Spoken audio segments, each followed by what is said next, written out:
Hi y'all, hi everybody, it's Kimberly here.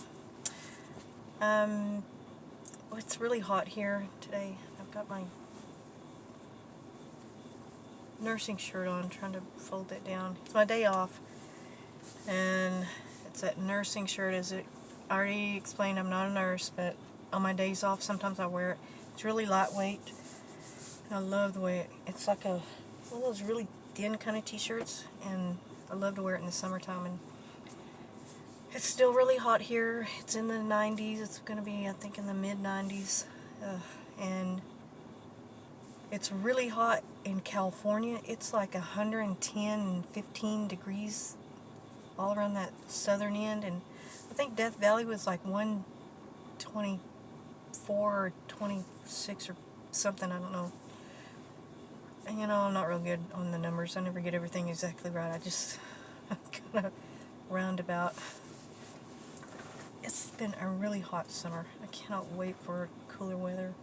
And so I have the air conditioner on, so I know it makes some kind of noise sometimes, but just have to bear with it because it's too hot. I was sweating. I tried to do it without the air conditioner, but I was sweating. But I'm going to do a video about 10 reasons not to get a dog, and I'm going to do another one on my podcast, The Dog Show with Kimberly Quintanilla.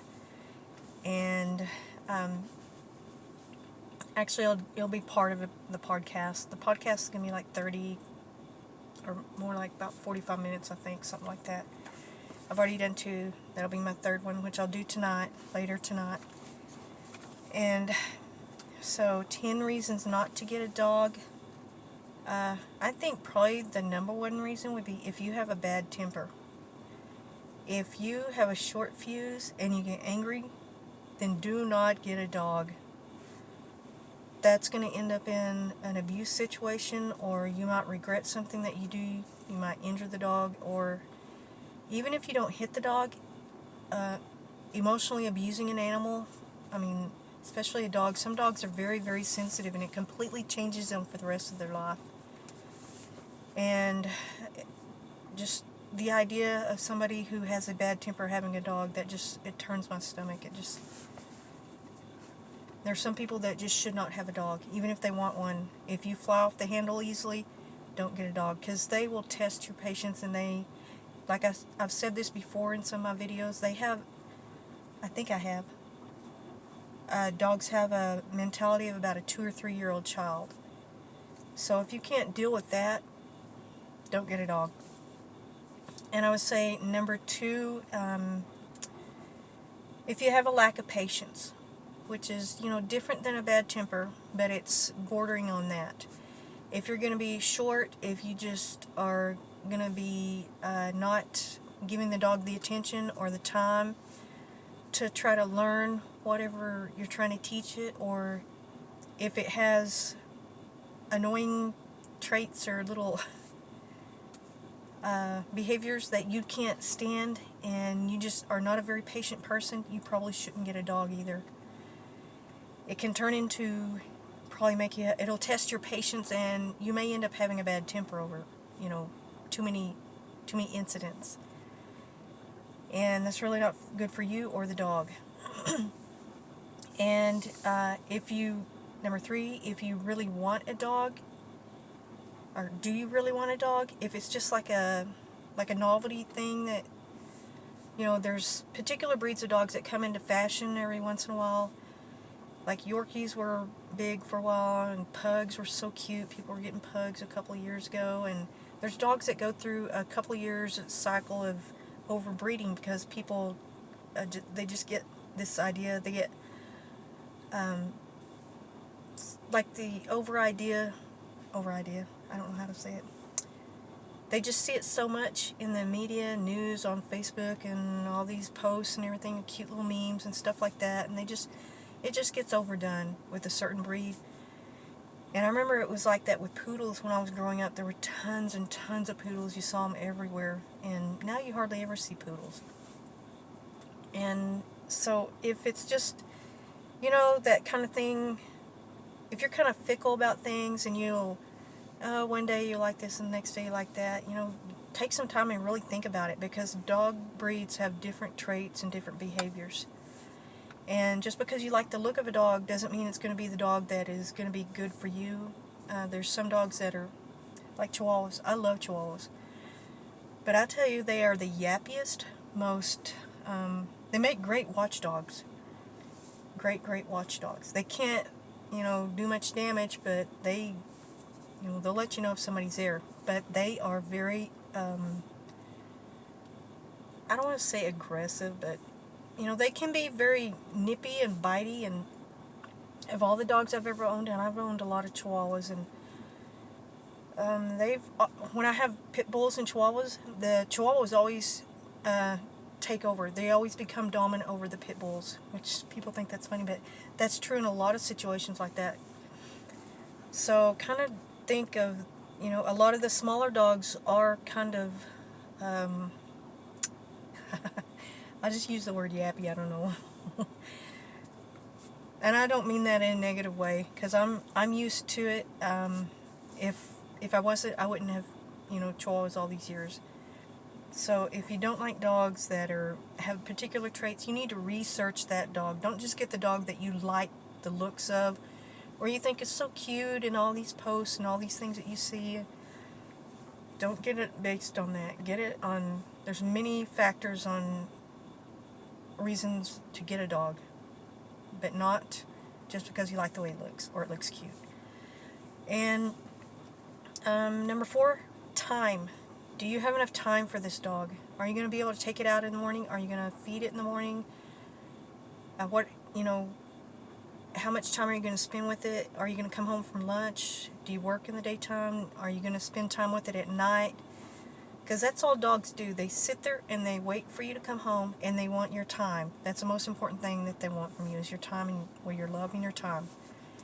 And it can be annoying sometimes when you're sitting there, you're tired, you get off work, and then you got this dog climbing up on you or trying to get in your face. So if you have bad patience, bad temper, no patience, this dog you got doesn't have the traits that are compatible with you, and then you don't have the time to spend with it, that's a horrible thing. That dog's going to end up in a shelter. So you shouldn't get that dog if you already have not been able to pass any of the 4 reasons that I've mentioned so far. So if you're not going to spend time with that dog, if you got relatives or family things that you do on the weekends and you're not going to bring that dog with you, is the dog going to be crated, or are you going to leave it in a crate for 8 hours a day while you're at work? Or how are you going to treat this dog? How long are you going to keep it locked up during the day? Are you going to let it out at night? Are you going to let it sleep inside at night? What kind of time are you going to spend with this dog?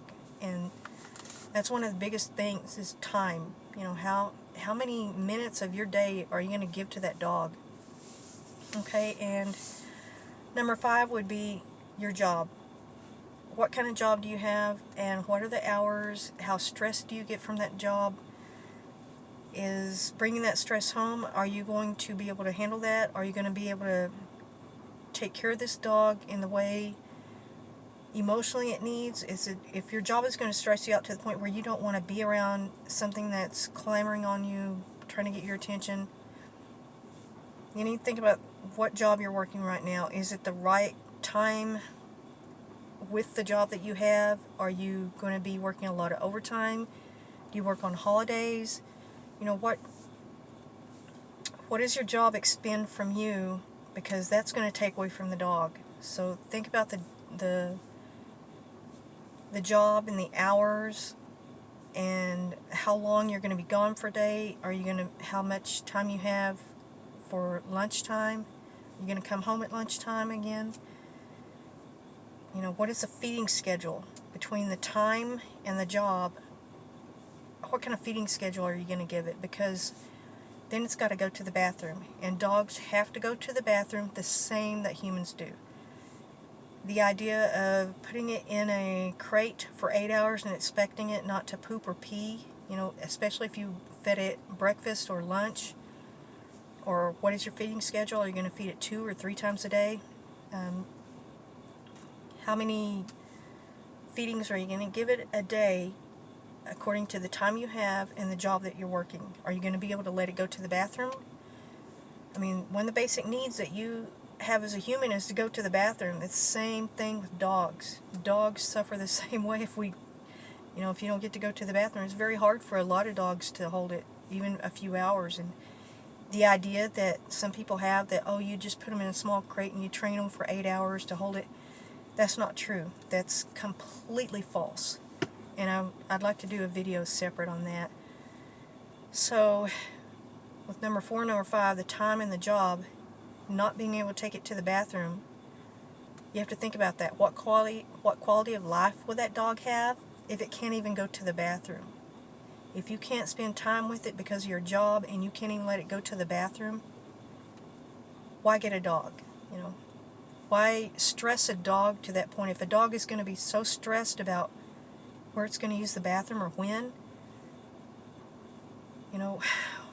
don't put a dog through that. If you can keep it in the backyard all day, that's great. That's wonderful. That's perfect. If you actually have an outdoor space that is safe for a dog, then that solves a lot of your problems, a lot of your bathroom problems, your time, even your lunch. Even if you don't make it home for lunch to let the dog out, then that works out really great. Okay, and the expense, how much are you going to spend on the dog to purchase it? Are you going to buy a purebred dog? Are you going to go to a shelter? Are you getting a free dog? All the equipment that you need, a leash, collar, or halter, or dog bowls, brushes, dog food, any specialized food. If the dog has allergies, one of my pit bulls has a slight allergy, and I had to pinpoint what food he could eat, and I had to buy him certain food because I don't want him to have an allergic reaction like he did before. So you have to think about things like that. Are you going to get pet insurance? Or are you going to just pay cash for the vet? Because vet bills can be very expensive. I've been very lucky that I've had very few incidents with my dogs. I've been extremely lucky. I haven't had... My sister just had to have a surgery on her dog. It got hit by a car, and it was a $1,200 surgery for a broken leg. And she had to pay for it. A lot of vets will not take payments. You're very lucky if you have a vet that will take payments or work out a plan with you. And also, looking for a vet, that's one of the expenses. A lot of vets can be more expensive than the others. I go to a really reasonable vet. He's a large animal vet, and he's extremely reasonable, and he's very, very thorough. He's been a vet for decades, so he's very knowledgeable, and he kind of is very old-fashioned, and he doesn't pad your bill with a whole lot of, oh, we got to test for this and this and this and this, unless it's absolutely necessary. He's very just that knowledgeable, that he's had so much experience that he can pinpoint things pretty much through his experience and his knowledge. So you have to think about the vet you're going to. What do they want up front? Do they charge a large office visit? Are you going to be out of pocket like $50 for an office visit every time you go? Because some vets do that. They do it like a doctor visit for humans. You have to pay for the actual visit, and then you pay for whatever ailment or whatever treatment or whatever like that. And the vet I use, he doesn't do that. He just treats the dog and charges you for that. So you have to think about the cost of your vet is very expensive sometimes. And then there's other things, toys, any other little accessory that you want. There's all kinds of companies that make things for dogs now, because the United States is so in love with their dogs. There's so many products and things now that are for dogs. All kinds of things. You can look online, you can find tons and tons of accessories for your dogs, a dog house, a bed, everything, just all kinds of new kind of products. Just, I've seen all kinds of things. And so you have to think about the expense and the food, how much food, how often are you going to have to buy a bag of dog food or whatever. Are you going to feed it raw? That's very expensive. If you're going to put your dog on a raw diet, it's extremely expensive. So think about that. And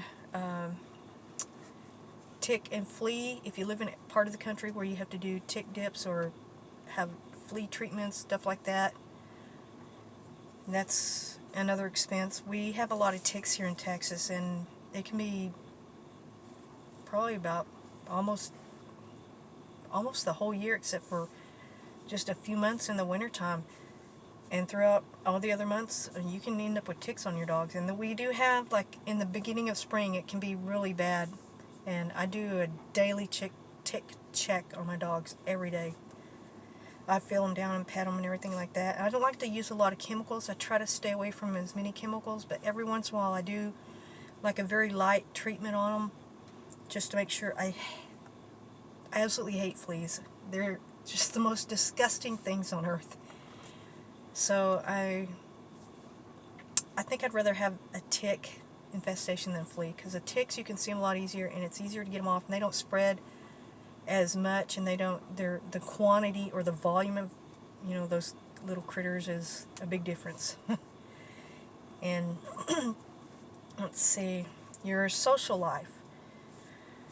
I took a hit, with my friends. A lot of friends don't understand about my dogs, and I've lost friends, numerous friends, and I say good riddance. My dogs were there, 24/7. They were always there for me, and if I found a friend that understood, and I have a really good friend, and he really understands about my dogs, probably my best friend, and if you find somebody like that, then that's the kind of person, if dogs are going to be in your life, you have to kind of gravitate towards people like that, or either have an understanding with that friend, like, my dog counts for me in my life as one of the most important things. If I have an emergency, you have to make an allowance for that in our friendship to understand that. And I've told people that, and people like that, I've actually had people just literally go like that and walk off in front of me when I've told them that. So, when it comes to stuff like that, that's something you have to think about, your social life and your friend circle.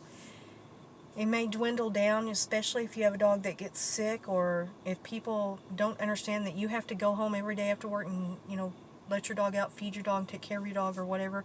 You can't just jump off work and go out drinking or carousing, or do whatever you do, or go, if you're going to be gone all weekend, are you going to have somebody to take care of your dog? If you want to go out with your friends or go on a weekend trip, are you going to bring the dog with you? Is it understood that everybody is used to the dog? Is the dog used to everybody else? So you have to think about, and plus another thing is socializing your dog to your friends and letting them, if you have a friend that doesn't like dogs or is scared of dogs, that you have to work with that. It depends on how much you value that friendship, because if you get that dog, you should have it in your mind that you're going to get that dog until it dies. So your friends may not be living in your house, but your dog is. So you have to think about the way you're going to treat that dog and how your friends are going to treat it, who you would trust to be around your dog too. And the environment. Do you smoke or drink or, in the house? Because dogs cannot be around cigarette smoke. They are very susceptible to cancer, and that's one of the reasons why they use dogs for experimentation for cancer. I don't want to say therapy. Cancer not treatments. Animal. Where they experiment with dogs or animals, for medical treatments and things like that. That's a hard subject. My mom died of cancer, and they were trying all kinds of things, treatments and things like that, but, she succumbed to the cancer, and they do use dogs for a lot of the lung cancer experimentation. So you have to think about, does it have an outdoor place to go? Are there a lot of little kids running in the house? Are they going to be terrorizing the dog? Which would be bad, because a dog that isn't being treated well might become aggressive. You don't want that to happen to your kids. You want your kids to know how to treat a dog, and grow up with it. And that's one of the best things you can do for a child is let them grow up with a dog and let them bond with the dog. It teaches them empathy. It teaches them how to take care of stuff. It teaches them to be a really good, responsible person when they learn to take care of a dog. So what kind of environment are you putting that dog into? Is it, a loud, horrible environment? Do you live in a packed house with like 4 or 5 people? You're going to college. Is that okay with all the other people that are living there? You have to think about the environment that you're putting that dog into. And number 9, shelter. If it's really cold where you live at, that dog has to have some kind of shelter and some kind of warmth, and you have to bring it inside in the wintertime. Dogs can die from the exposure. They can get their tails frozen off. They get their paws frozen off. Dogs get cold just like humans do. They do have, or dogs that have a thicker winter coat, they are a little bit more equipped to handle the cold. They do have like a natural coat, like a husky or a Saint Bernard or Akita or something with really thick fur. Yeah, they can handle the cold much better, and they actually would probably like to be outside when it's a little bit cooler. If it's not too cold, make sure there's no frostbite on their paws or anything like that. Make sure they have access to warm bedding, and if it drops, if you live like in International Falls, that place gets really cold. It gets way below zero. So are you providing that dog with enough warmth? It's not just that it has a dog house. If, like I say, frostbite is a big thing, and a dog that, its tail freezes off and then it has to be amputated because of frostbite, that's not necessary. Give your dog some kind of warmth, or train your dog to be an indoor and outdoor dog. And number 10, irresponsible. If you're an irresponsible person, don't get a dog. People who are irresponsible, it's one thing when they do it to themselves, but when you do it to children or dogs, that's just, I don't understand the mentality of that, and how you don't have some kind of understanding that, you can't leave a dog without food for a day and a half, or, just not taking care of a dog, if you're going to get a dog, is the biggest reason not to get a dog, I mean, if you're going to be irresponsible, just don't get a dog. I don't even know how to express that. I mean, just irresponsibility is just, it's like an immature behavior trait, so you're really not mature enough to get a dog. So if you're an irresponsible person, just don't get a dog, because that dog will suffer. It'll be living in a, very stressful situation most likely, and it'll probably end up in a shelter, or either I don't even want to say something horrible. You might put that dog in a horrible situation. So if that, if you're really irresponsible and that's kind of a description of your character, just don't get a dog. Please don't. There's too many dogs in shelters, too many dogs that get abused, and too many dogs that are just thrown out and like trash. And I ended up with a lot of those dogs. So please don't do that to these poor unsuspecting animals. They think they're getting love. They're so happy when they realize they're leaving a shelter, and then if you do something, if you can't follow any of those 10 things, don't get a dog. It's very, I don't want to say hard, but it's very taxing sometimes when you're taking care of a dog. It takes a lot out of you.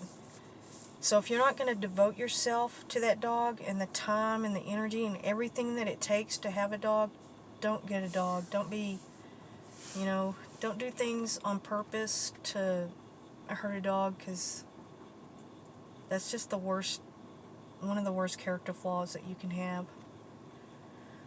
Okay, hope this wasn't too much of a downer. But I just wanted to say those 10 things, I think, are the things I was trying to think of, why you shouldn't get a dog. And so it took me a while to put that list together. It took probably a couple months.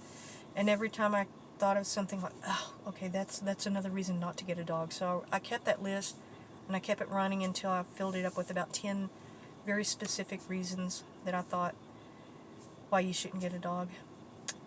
Okay, thank you everybody.